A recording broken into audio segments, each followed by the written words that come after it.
बिस्मिल्लाहिर्रहमानिर्रहीम। अस्सलाम वालेकुम दोस्तों, आप देख रहे हैं CS यूट्यूब चैनल और मैं हूं राशिद खान बलोच। दोस्तों, आज के लेक्चर में हम देखेंगे कि लेफ़्ट रिकर्जन को किस तरह हम एलिमिनेट कर सकते हैं। लेफ़्ट रिकर्जन हम लास्ट लेक्चर के अंदर डिस्कस किया था कि जब सेम नॉन टर्मिनल्स होंगे तो same non terminal right hand side पे मोस्ट लेफ़्ट साइड पे अगर होगा तो हम कहेंगे कि वो लेफ़्ट रिकर्जन थी। अब लेफ़्ट रिकर्जन को रिमूव करना होता है। इसकी वजह क्या है कि टॉप डाउन पार्सिंग के अंदर जो लेफ़्ट रिकर्जन है वो इसको फाइंड नहीं कर पाता, उसके लिए बहुत प्रॉब्लम आता है टॉप डाउन पार्सिंग के अंदर। तो इसलिए लेफ़्ट रिकर्जन को रिमूव किया जाता है, यानी इसको कन्वर्ट किया जाता है राइट रिकर्जन के अंदर।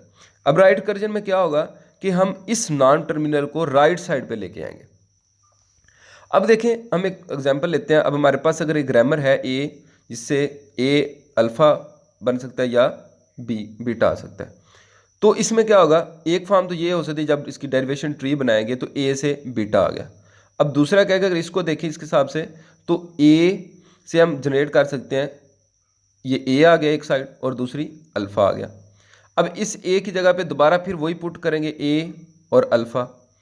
अब इस ए की जगह पे दोबारा फिर वही पुट करेंगे, ए और अल्फ़ा पुट कर सकते हैं। अगर स्टॉप करना है तो इसकी जगह पे बीटा करेंगे।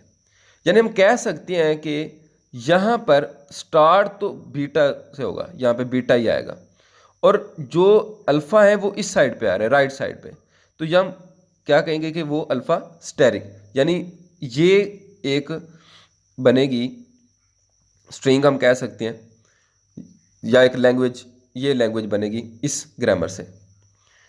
तो क्या होगा, तो हम इसको किस तरह कन्वर्ट करेंगे, हम एक जनरलाइज फॉर्म लिख लेते हैं कि ए से बीटा, ये इसको देखें और इसकी रिकर्सिव लेंगे तो ए स्टेरिक आ गया।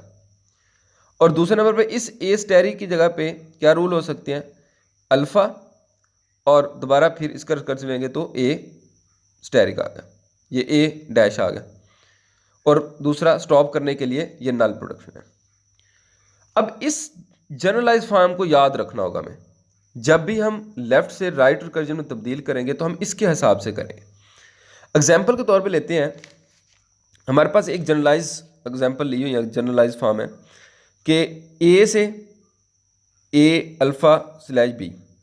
अब इससे हम राइट रिकर्जन किस तरह कन्वर्ट करेंगे, हमने ये देखा कि ए से बीटा ए स्टेरिक, और ए, ये ए डैश है, ए डैश से अल्फ़ा ए डैश या नल प्रोडक्शन, ये तो वही सेम वही होगी।